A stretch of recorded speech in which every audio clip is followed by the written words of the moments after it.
Good morning, dear students. I, Karan Jha, welcome you all to the online platform of the Oriental Public School. Today we are going to discuss a very important topic of the body fluids and circulation chapter of class 11. That is the cardiac cycle के बारे में आज हम लोग बात करने जा रहे हैं. ये cardiac cycle जो है, जब एक complete circulation of blood होता है, तब complete circulation of blood के दौरान जो हार्ट के अंदर में साइक्लिक इवेंट्स होते हैं उसी को हम लोग कहते हैं कार्डियक साइकिल. तो 3 साइक्लिक इवेंट्स होते हैं जो कि बार बार हर एक कार्डियक साइकिल में रिपीट होते रहते हैं. कार्डियक साइकिल को हम लोग सिंपली एक हार्ट बीट भी बोल सकते हैं. Cardiac cycle can also be called as heartbeat in common language. So एक हार्ट बीट में इन्वॉल्व होते हैं 3 stepwise processes: atrial systole, ventricular systole और joint diastole. Systole means contraction होता है, तो यहाँ पर जो है सबसे पहले होगा atrial systole. So these are right atrium and left atrium. तो ये दोनों एट्रियम जो है सबसे पहले कॉन्ट्रैक्ट होगा, that is known as atrial systole. उसके बाद यहाँ पर होगा ventricular systole, that is here right ventricle and left ventricle. ये दोनों वेंट्रिकल्स जो है, ये दोनों वेंट्रिकल्स फिर जाकर के कॉन्ट्रैक्ट होगा. उसके बाद यहाँ पर joint diastole. Joint means here ये चारों चैम्बर्स जो है हार्ट के, ये दोनों ऑरिकल्स और ये दोनों वेंट्रिकल्स, वो साथ में यहाँ पर कलेक्टिवली कंबाइन जॉइंट रिलैक्सेशन यहाँ पर होगा, that will be known as joint diastole. तो अभी समझते हैं ये कैसे होता है. In the upper right corner of our right atrium there lies a group of neurons. That group of neuron को हम लोग कहते हैं साइनोएट्रियल नोड, SAN.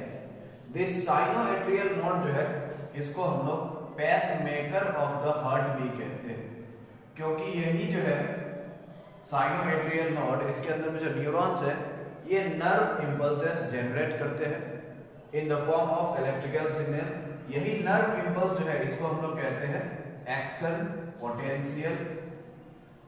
ये एक्शन पोटेंशियल जो है, this action potential travels from the sinoatrial node up to the AVN, that is atrioventricular node. Sinoatrial node से atrioventricular node यहां तक ये ट्रेवल करके आएगा यहां पर नर्व फाइबर के थ्रू से. सो यहां पर 3 नर्व फाइबर्स होते हैं. ये 3 नर्व फाइबर के थ्रू से एक्शन पोटेंशियल जो SAN जनरेट किया, वो एक्शन पोटेंशियल जो है यहाँ तक AVN में आएगा. अब ये AVN से एक्शन पोटेंशियल जो है यहाँ पर ये जो बंडल ऑफ हिस नाम का ये नर्व फाइबर है, ये बंडल ऑफ हिस से ट्रेवल करके ये दोनों पार्ट्स दोनों साइड में ये जो सेप्टम है, सेप्टम में इस तरह से पुरकेंजी फाइबर्स होकर के ये ट्रेवल हो जाएगा, पहुंच जाएगा टू द वेंट्रिकल्स. तो यहाँ पर देखो ये SAN जब ये एक्शन पोटेंशियल जनरेट करता है, ये अबाउट 70 to 75 टाइम्स पर मिनट एक्शन पोटेंशियल जनरेट कर पाता है. यानी कि 1 मिनट के अंदर में 70 से 75 टाइम्स ये एक्शन पोटेंशियल यानी कि नर्व इंपल्स जो है जनरेट करेगा. ये नर्व इंपल्स जो है ये एट्रिया में तो आएगा, ये यहाँ पर ये जो 3 नर्व बंडल्स है इसके थ्रू से ये राइट एट्रियम में आएगा. जहां जहां पर ये एक्शन पोटेंशियल पहुंचता है वहां पर कंट्रैक्शन होता है. तो जब ये तीनों नर्व फाइबर के थ्रू से राइट एट्रियम में आता है SAN से एक्शन पोटेंशियल, तब जाकर के ये राइट एट्रियम जो है ना ये कॉन्ट्रैक्ट होगा. एंड फर्दर यहां पर देख सकते हो ये जो है this one not from here, this one is from here. ये यहां पर जो है एक नर्व बंडल यहां पर भी है. दिस नर्व बंडल को हम लोग कहते हैं बैकमैन्स बंडल कहते हैं. This is called as Bachmann's bundle. So ये बैकमैन्स बंडल के थ्रू से यहाँ पर लेफ्ट एट्रियम में भी इस तरह से ये नर्व इंपल्स पहुंचता है, एक्शन पोटेंशियल पहुंचता है. तो ये लेफ्ट एट्रियम भी क्या होगा, एक्शन पोटेंशियल के कारण से कॉन्ट्रैक्ट हो जाएगा. यहाँ पर राइट एट्रियम कॉन्ट्रैक्ट हो गया, लेफ्ट एट्रियम कॉन्ट्रैक्ट हो गया, मतलब ये दोनों जो है ये दोनों ऑरिकल्स एक साथ में कॉन्ट्रैक्ट हो गया. फिर जाकर के यही एक्शन पोटेंशियल जो है एट्रियोवेंट्रिकुलर नोड में आया.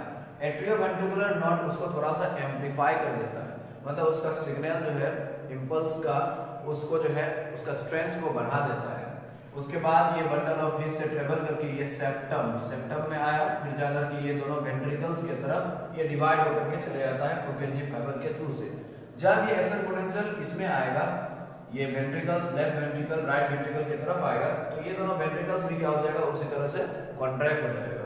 ये दोनों एट्रियल सिस्टोल होने में ना 0.1 सेकेंड का समय लगता है, ये दोनों वेंट्रिकल्स कॉन्ट्रैक्ट होने में 0.3 सेकेंड का समय लगता है। उसके बाद अब क्या होगा, ये कॉन्ट्रैक्शन हो गया, ये दोनों ऑरिकल्स और ये दोनों वेंट्रिकल्स कंट्रैक्शन हो गया। उसके बाद ये चारों चैप्टर जो है हार्ट का, ये एक साथ में क्या होगा, रिलैक्सेशन होगा। रिलैक्सेशन होने में यहाँ पर लग जाएगा 0.4 सेकेंड। टोटल यहाँ पर 0.1, 0.3, 0.4 second is equal to 0.8 second, यानी कि वन कंप्लीट कार्डियक साइकिल में 0.8 सेकेंड लगता है।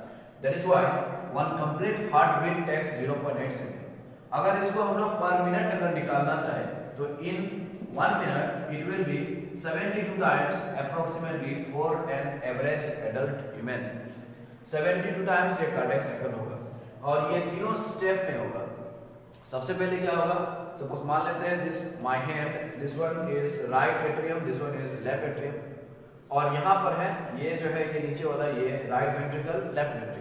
तो सबसे पहले यहाँ पर जो है ये दोनों ऑरिकल्स जो है इस तरह से कॉन्ट्रैक्ट होगा, ये बहुत फास्ट कॉन्ट्रैक्ट होगा 0.1 सेकंड के अंदर। फिर ये दोनों वेंट्रिकल्स जो है राइट वेंट्रिकल लेफ्ट वेंट्रिकल, ये फिर ऐसे कॉन्ट्रैक्ट होगा। फिर साथ में क्या होगा, जॉइंट डायस्टोल होगा, ये थोड़ा सा आराम से होगा, 0.4 सेकंड इसमें समय लगेगा। तो एक बार देखते हैं, इस तरह से कुछ होता है, ये दोनों ऑरिकल्स कॉन्ट्रैक्ट किया, वेंट्रिकल्स कॉन्ट्रैक्ट किया, फिर साथ में इस तरह से एकदम थोड़ा रिलैक्स स्टेट में रिलैक्सेशन होगा, that is known as joint diastole. अब यहाँ पर ये जॉइंट डायस्टोल के कारण से, यानी कि कार्डियक साइकिल के कारण से, ये दोनों वेंट्रिकल्स जो ब्लड पंप करता है, ये वेंट्रिकल जो है कहाँ पर ब्लड को पंप करेगा, यहाँ पर एक ब्लड वेसल जो होता है, ये हम लोग पिछले क्लासेस में पढ़ चुके हैं। लंग्स में जो लेकर जाता है, यहाँ पर जो ब्लड वेसल होता है दैट इज पल्मोनरी आर्टरी, और यहाँ पर भी वेसल होता है एक, दैट इज नोन एज पोर्टा।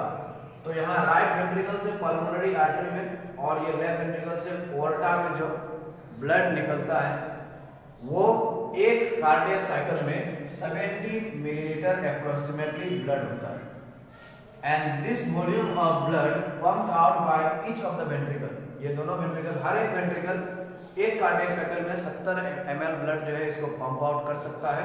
इस वॉल्यूम ऑफ ब्लड को हम लोग कहते हैं स्ट्रोक वॉल्यूम। अगर इसको हम लोग पर मिनट निकालें कि 1 मिनट में कितने टाइम्स ये कर सकता है, तो यहाँ पर सिंपली क्या कर देना है, 70 इंटू 72 कर देना है, क्योंकि 1 मिनट में 72 टाइम्स होता है कार्डियक साइकिल, तो कितना हो जा रहा है, 5040 ml, यानी कि each of the ventricles can pump out 5040 ml, यानी कि 5 लीटर अप्रोक्सीमेटली ब्लड को पंप आउट कर पाता है पर मिनट में। दिस इज नोन एज, इसको हम लोग कहते हैं फिर cardiac volume. So dear students, only up to this for today. Hope you enjoyed the video. मिलते हैं अगले सेशन में। Thank you so much.